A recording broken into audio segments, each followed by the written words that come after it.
Now, All Things Real Estate continues on Full Service Radio, 830 WCRN. Once again, here's your hosts, Gary Kelley and Brad Avergon. Welcome back to the second half of All Things Real Estate. I'm Gary Kelley with Lamacchia Realty, and I can be reached at 508-733-6005, since that seems to be a debate. Brad, you? I can be reached, Gary, at 978-375-5531. And I am a senior loan officer with Fairway Independent Mortgage. So if I go like this, what do you think of? Johnny Carson. Exactly. Karnak the Magnificent. They had all kinds of predictions. So I'm doing my Ed McMahon invitation here. Okay. Here's what I see happening as we go forward. I see a dampening real estate market, but I don't see it stopping. I'm going to say that we're going to see less of the house going on the market at 2 o'clock and being sold by 2:30, and more of a rational market. Now, what does that mean for folks? That means buyers can breathe a little bit more calmly. But it also means that sellers need to be realistic in their expectations. Just because the house that they have a neighbor down the street sold for $1 gajillion, that may have happened last winter, but we're seeing a different market now. It's slowing down. And sadly, I see first-time buyers struggling with affordability. Yeah, I think that, it's interesting. As much as a shock as it was and is to first-time home buyers with regard to the increase in interest rate, I think it's going to be part of the seller's shock to understand that they may not get what that home down the street sold for 6 months ago, let alone try to get more than that. And I think there is this adjustment period that both sides are going to kind of have to go to.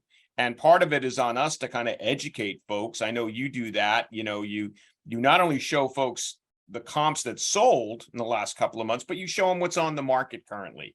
And, you brought up that in the first half of the show that we're seeing more properties on the market. Well, if a seller is motivated to sell their home, they may have to price a little bit under that, or they certainly can't price over that, because that's what folks are looking at. That's the current price point.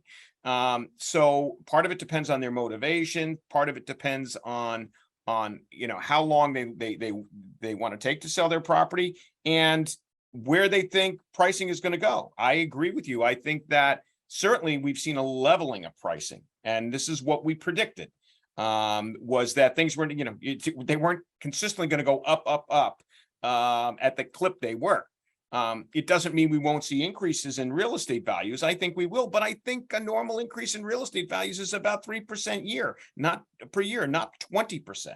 Right. So I think that's gonna take some getting used to for many sellers who I'm seeing properties now. I'm also seeing properties sometimes come with price drops. They're coming on the market and they're priced a little high because the seller thinks they can get it, and the realtors try, in some cases, maybe trying to allow the seller to test it, but they're sitting there. They're not getting those offers right off the bat.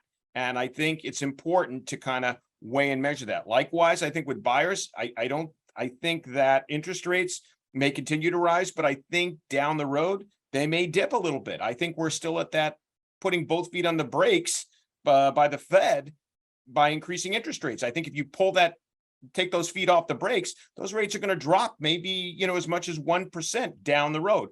Down the road could be 6 months. Down the road could be 2 years, 3 years. We don't know. I think one of the key things in what you were saying is that, sellers need to understand that getting an offer or two is okay. No need to suggest that their agent didn't do a good job because they didn't get, 40 offers. 40 offers was crazy. And we were seeing that, no question about it. But I think if you get an offer or two on a house, that's okay. The other thing I see reappearing right now, Brad, is home inspections. I'm actually a fan of home inspections. I know at the height of the insanity, home inspections weren't always being done. I will fully acknowledge that there were times I was wandering around the house at 7 a.m. on a Sunday because we were able to get in and we could have someone knowledgeable go in and take a look at the house and see if there was any major structural, mechanical, or life safety issues. It's not the same as a home inspection, but at least it was another set of eyes on the situation. I believe it's important for sellers and buyers to understand the home inspection process, to have a solid home inspection, and then everyone knows what's being transacted. Everyone knows what they're buying, as an example, as opposed to being surprised or having buyer's remorse afterwards. I think that's a key. I agree 100%, Gary. You know, it's funny. I get a question fairly often. Say, well, if I'm having an appraisal, why do I need a home inspection? And I explain to my clients, they serve two completely different functions. Appraisals address the value of a property as compared to the current market. That's all it really addresses. Some appraisals, like an FHA appraisal, go into a little bit more depth that have a minimum a standard of certain things are working. So, you know, there's no peeling paint, things like that, but they don't really address the nuts and bolts of a house. Does, you know, is there structural issues? Is the furnace, does it, how many years does it have roughly left in its life? Is the roof okay? These are things that are really, really important, especially when you're talking about the cost of these items these days. So, you know, when folks look at that, and admittedly, in the last 2 years, in order to get a home, sometimes they had to waive that home inspection. But the fact that I think that they're coming back into fashion again is really, really good. And I think that's what's called a normal market. I think that's what we're falling back into slowly, is more of a normal market. And that's important. The other thing that's a part of that, and I don't want to go too far off the path here, but I got together with some clients over the 4th of July timeframe, and they had invited us over for a barbecue, and they were talking about work that they had done in their kitchen, and they had started to rip things down and stuff. Well, when you do that, you need to know that when you put it back together, it's got to be done to current code. And there's no grandfathering going on. And that was an eye opener for them. I don't think it was a bad thing. I think that they had to do some things for insulation, et cetera. And they had to, perhaps address some wiring in the kitchen. But I don't think it was horrible. I do think, and a home inspector never would have picked up on it because it was all behind walls. But it was stuff that had to be done in the normal course of doing things when you work on a house. So that's okay. Yeah, I think it is important. And I think you bring up a really good point. Whenever I do a renovation loan, I always build in at least 15 to 20% overage in the budget, because you don't know what you're going to see when you open up a wall. You could have wood rot, you could have termites, you could have things that need to be replaced. Or, as you just indicated, you find out that in order to meet the current code, you need to upgrade certain things that were not required. Doesn't mean the property was bad before it met code, but since then a lot of things have changed. Things like electrical panels required, like ground. I'm thinking of, it's a type of circuit breaker, arc circuit breakers. I think arc fault circuit breakers now, right, that you didn't need before. So there's a lot of things. I call them flashbangs. That's my sense of humor coming through.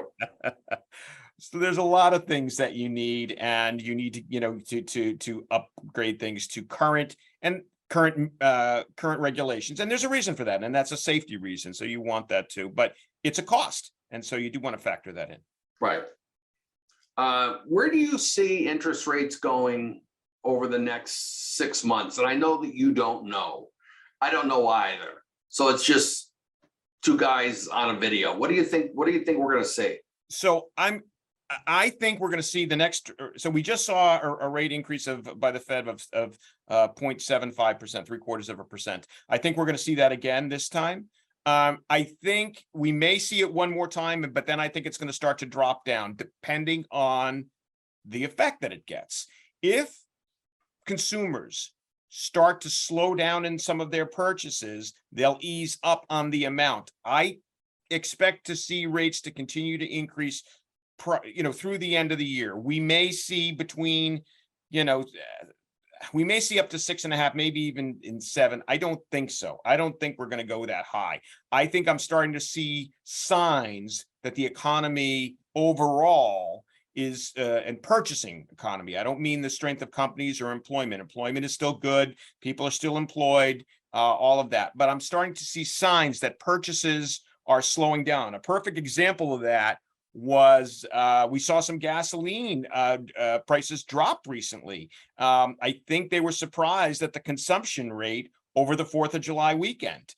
They expected everybody to be driving everywhere. And I think a lot of people are rethinking that a little bit, saying, you know what, maybe I'm going to stay a little bit more local. Maybe, things are costing a little more. I'm going to slow down. Maybe I'm not going to buy that extra whatever as we weather this storm, which I think, is a little bit, I wouldn't even call it a storm, this time period, and see where things come out, 3 to 6 months from now. Well, Brad, if someone wants to reach you and talk in more detail, how would they do that? Best way to reach me, Gary, is via my cell, which is 978-375-5531, or they can email me at brad.avergon@fairwaymc.com. Gary, how do they reach you? I can be reached at 508-733-6005 or Gary at movewithgary.com. Always love talking real estate. Hey, Brad, how's the market? The market's unbelievable, Gary. Unbelievable. That's the word of the day. Unbelievable. Brad, thank you for joining in this insanity. Take care, Gary. Be well. You've been listening to All Things Real Estate on Full Service Radio, 830 WCRN.